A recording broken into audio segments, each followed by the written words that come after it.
In just 5 days' time, Korea heads to the polls to elect its next president. And with the clock ticking down, the race between Park Geun-hye of the Saenuri Party and Moon Jae-in of the Democratic United Party remains a tight one. Today on the show, we welcome representatives from both camps to make their final pitches for their candidates, starting with Dr. John Litton of Park Geun-hye's camp. Thank you for joining us today. Thank you for inviting me. You are clearly here because you support Park Geun-hye in this election. Let's talk about Moon Jae-in for just a moment. Give us two reasons why you believe he would not make a good leader of Korea. Well, I think it doesn't have to do with Moon Jae-in as much as his party, the Democratic Party. I was born and grew up in the Democratic Party stronghold in Jeollado. The party has changed very much, and the first major problem is a flip-flopping of the stance of the party. They were for the FTA, they initiated the FTA, and now they're against it. They initiated the Jeju naval base, and now they're against it. So one issue is flip-flopping around. The other is, the most significant thing is they're not distinguishing themselves from the Progressive Party.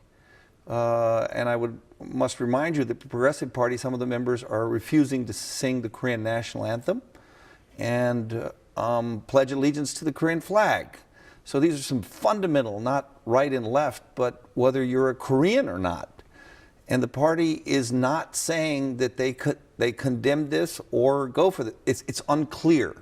So flip-flopping and unclear on basic national issues are two reasons, the major reasons that we think that Moon is not fit to be the next president of Korea.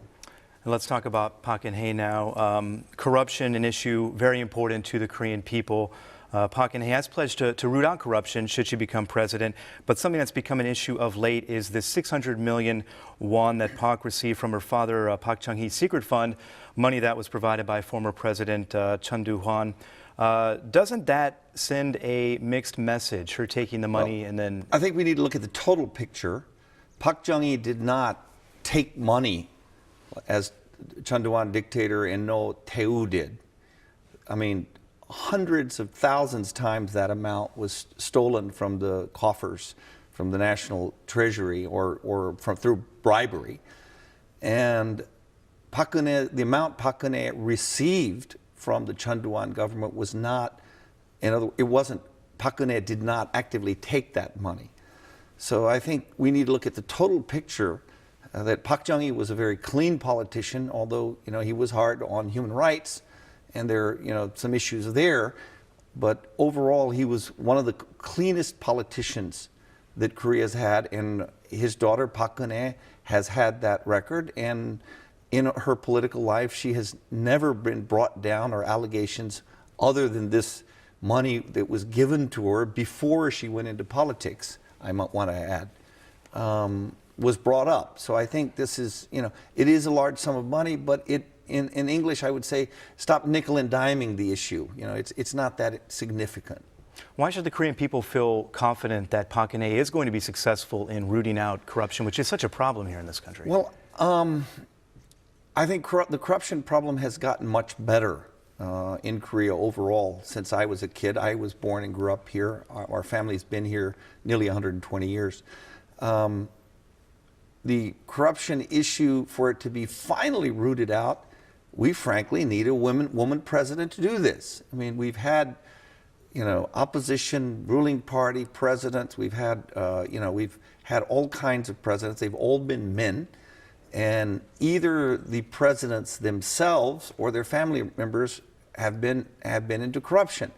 And I think it's time for Korea. The time has come for Korea to have a woman president who herself is not corrupt, who herself doesn't flip-flop, who is consistent and can root out fundamentally this corruption problem. With the social and economic development of Korea, this has lagged behind, and this needs to be brought up to par. Let's talk about the economy for just a moment here. Park in the second debate raised some eyebrows when she said that reducing taxes, relaxing regulations, and establishing law and order are really no different from economic democratization. It raised eyebrows because those three moves would be directed more toward corporations rather than the people. And the idea of economic democratization, of course, is that it helped the people directly. What should we make of that comment from Park in that debate? Park Chung-hee, Park Geun-hye's father, created the chaebol, or the conglomerates, that have made Korea such a powerhouse in economics. He put the foundation down.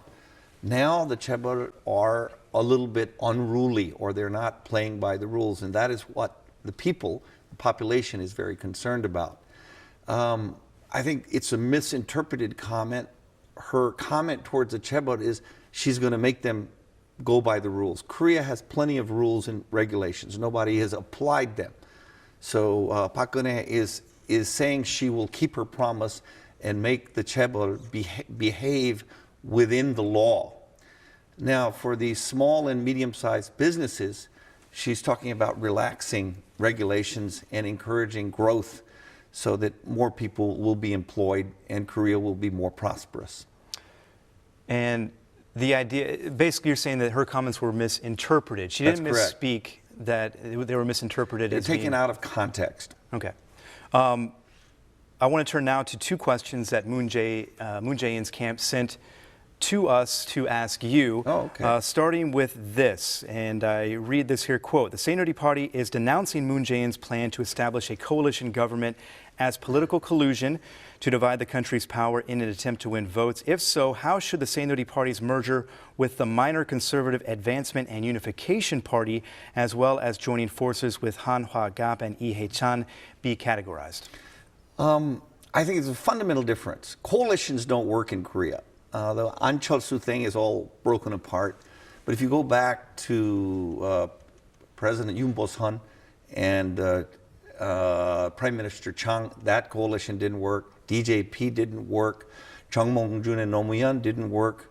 And now we had this An and Moon coalition. The coalitions culturally do not work. And that is what we would like to point out. On the other hand, the people, Han Hwa-gap, or all these people that have joined us, that are either conservative or former Kim Dae-jung camp people. It's not a coalition. We've assimilated them and we've brought them into our larger, melting pot. So we're not one-to-one with them. They have come to support us and we have embraced them. We're not in a coalition with them. It's a totally different concept. They're supporting us because they believe in us, as opposed to us taking in all of their ideas and making some kind of compromise of our ideals. Now on to the second question from the Moon Jae-in camp. A poster from President Lee Myung-bak's 2007 presidential campaign showed him shaking hands with Park Geun-hye. Their names are written together as Lee Myung Park Geun-hye. Park has tried to distance herself from President Lee in this presidential campaign, but the Saenuri Party is the party of Lee Myung-bak. Is the Saenuri Party not succeeding the current administration? And is Park's attempt to distance herself from the unpopular incumbent President Lee acceptable? Lee Myung-bak and the Hannaradang, the former name of the Saenuri Party, definitely were always or quite frequently at odds with Park Geun-hye. Park Geun-hye has been keeping her stance with the Sejong-si. Her stance with the Sejong-si was very much anti-Lee Myung-bak. From the beginning, when the Saenuri Party or the Hannaradang Party, collapsed, 2 times she saved the party and kept it a majority. So Park Geun-hye has been, shall we say, the opposition within the ruling party. So she has distanced herself time and time again. This idea of putting her name with Lee Myung-bak's name together is just politics, is just mudslinging. It's very clear that she is has different policies, different ideas for Korea than Lee Myung-bak. They are in the same party, so they're trying to be trashed together. But her record shows that she's a different person from Lee Myung-bak and has very distinct different policies. Are we going to see that take shape if she becomes president? Are we going to see those things take Absolutely. She is interested in the common man and restoring the middle class. In other words, the poor, those who have had a very difficult time. Of the OECD, Korea has done the best economically, but our poorer class in Korea have suffered terribly. She's very much interested in restoring their livelihoods and also restoring the middle class, which is the center of her policy today. Unfortunately, we're getting short on time, but I do want to give you a chance to make your final pitch for any undecided voters that may be out there. Why should they vote for Park Geun-hye? I grew up on the opposite side, in the opposition. My whole life, big Kim Dae-jung fan. She reached out to me and asked me, through a very close confidant, to help her with North-South relations. I've been to North Korea many times, 27 times, to help with East-West harmony between the provinces, and finally, multicultural families.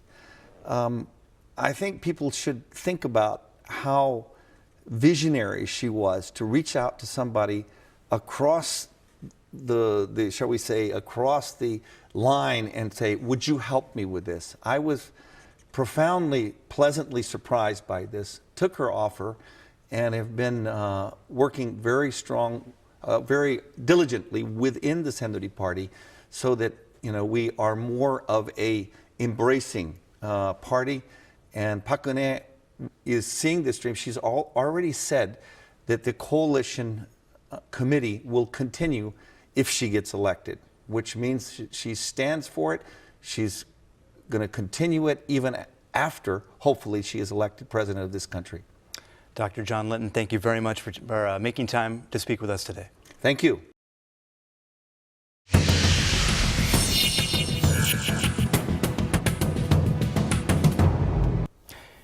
And we now welcome back to the show Shin Ji-yeon, the deputy spokesperson for Moon Jae-in's campaign. Shin Ji-yeon, thank you so much for being here again with us. Yes, Scott, good to see you again. Now, we're 5 days out from Election Day. Curious, what is the biggest challenge that your campaign is facing as Election Day nears? People say it's a neck-and-neck game, right? 49 versus 51. It's going to be a very close game. So it seems likely that this election is categorized as a fight of the conservative and the progressive side. And under these kind of circumstances, people in the center, their opinions and their views are going to be extremely important.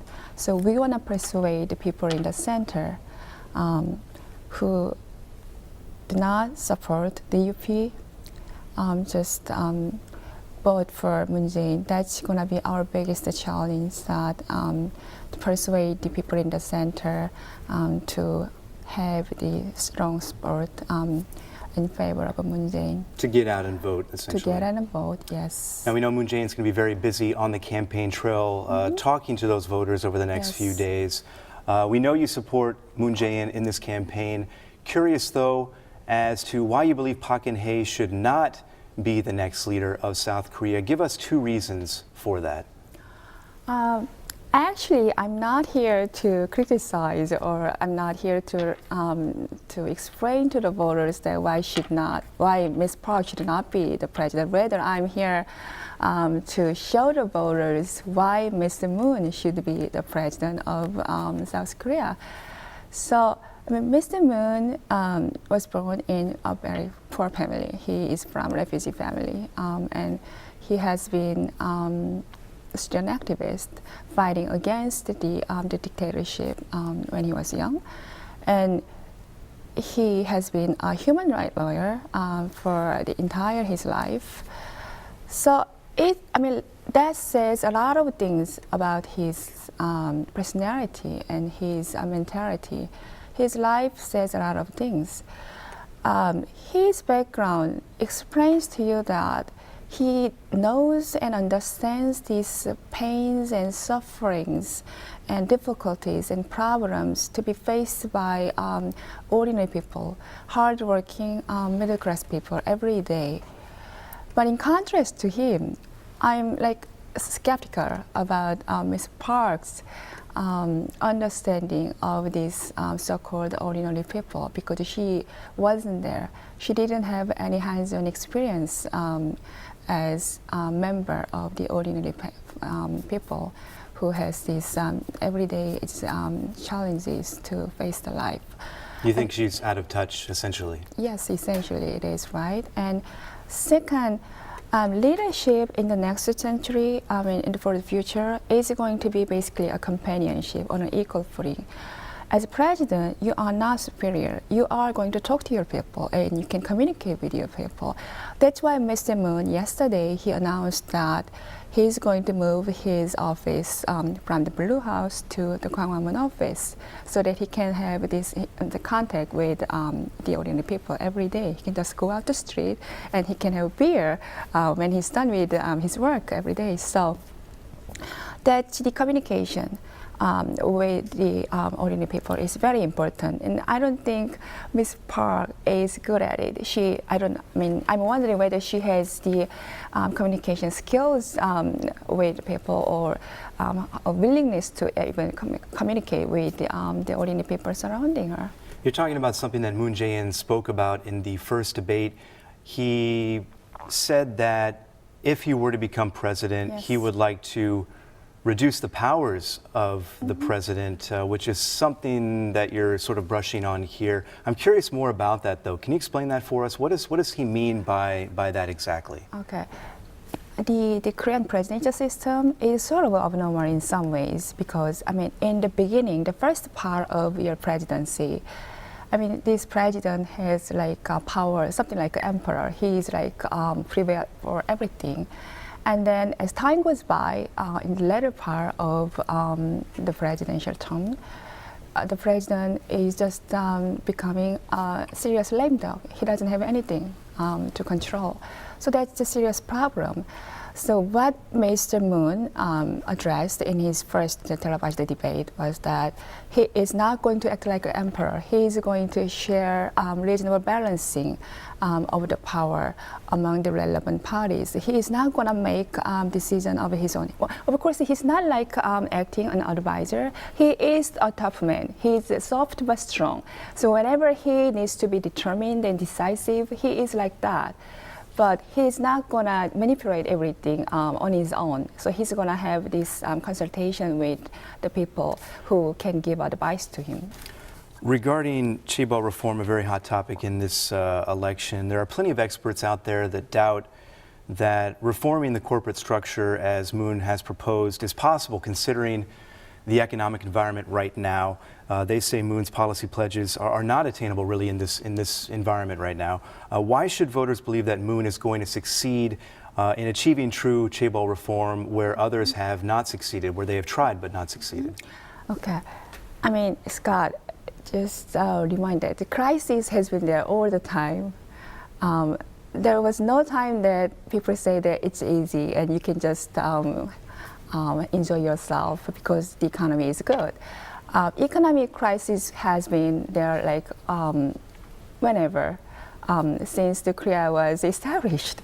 So it's not, there is nothing like a good time for reform of the Chaebol or economic democratization. The question is, why is Moon the right person to do that, though? Because he's the right person.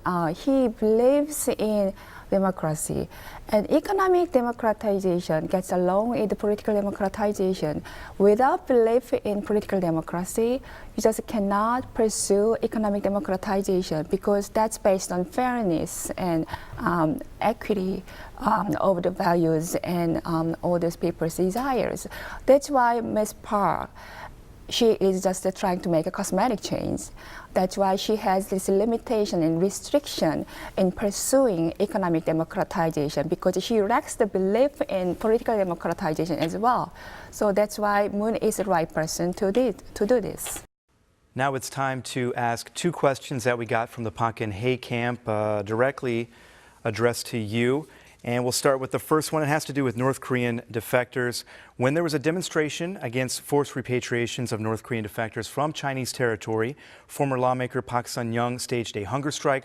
Ahn Cheol-soo visited her, and Park Geun-hye sent a letter to then Chinese President Hu Jintao asking China to take action. But the leadership from the opposition party, including Moon Jae-in, offered no specific opinions regarding this issue. I want to hear the reason why and ask what kind of action Moon will take against forced repatriations of North Korean defectors from China. Were they successful in pursuing their argument? They were not, sort of, because in this kind of situation, China controls everything. They should be agreeing to the fact that the political refugees from North Korea are actually defectors.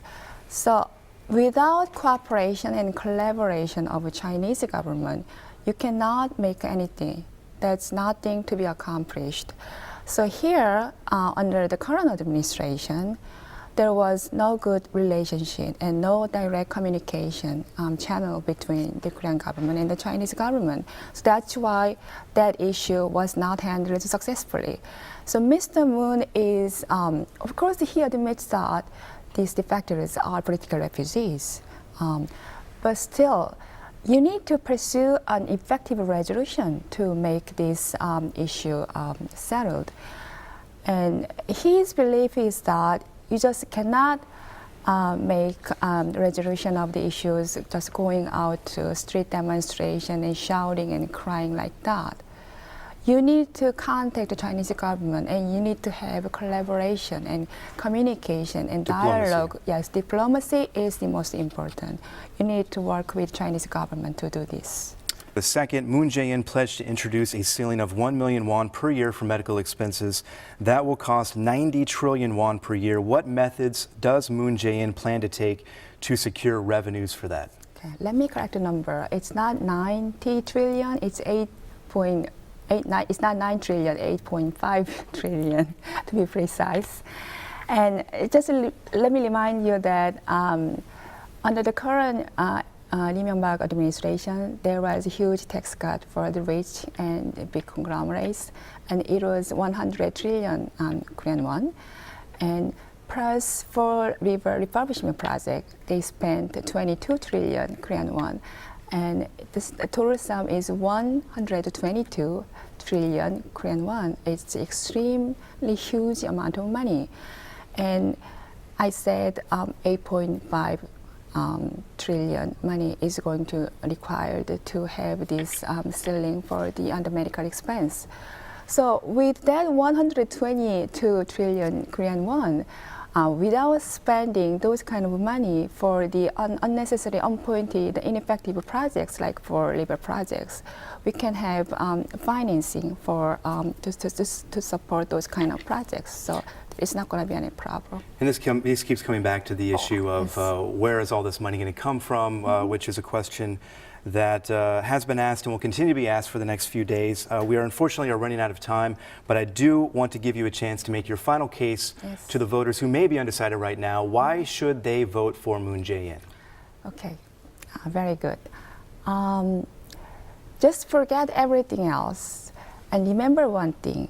On the morning of December 19th, election day, you wake up and you go to vote. And remember this, Moon Jae-in is a reformer, but a safe and stable reformer. He's going to make the changes that he wants for you and yourself and your family and our society, but in very stable, predictable way. So you are not going to feel nervous or frustrated or dissatisfied with the changes he's going to make. Rather, you are going to feel happy, content, and satisfied with the changes he's going to make for the next 5 years. Isn't this basically what you trying to expect from the president of South Korea? And I think that's it is. I mean, so we can just make a better future to make a progress and to have a reform for all those deficiencies which are witnessed in Korea. And we can do it. And since we don't have much time, I can bring about like thousands of reasons why you should vote for Moon Jae-in. But let me just say one thing. Last Wednesday, actually 2 days ago, Mr. Yoon Ye-jun, ex-minister, the gentleman I respect, had this speech in favor of Mr. Moon, and his speech was truly remarkable. So I want to ask you to listen to his speech so that you can be persuaded and you can be sure why you should go out and vote for Moon Jae-in on December 19th. Thank you. Shin Ji-yeon will be watching on December 19th, and thank you for joining us today. We appreciate it. Okay, my pleasure. And that's all the time we have this week, which leaves us with just one question remaining. Who will be the next leader of South Korea? By this time next week, we'll know the answer to that question. In the meantime, check out our webpage and leave us a comment there, or follow us on Twitter and drop us a line there. Thanks for watching, and we'll see you next week after 10.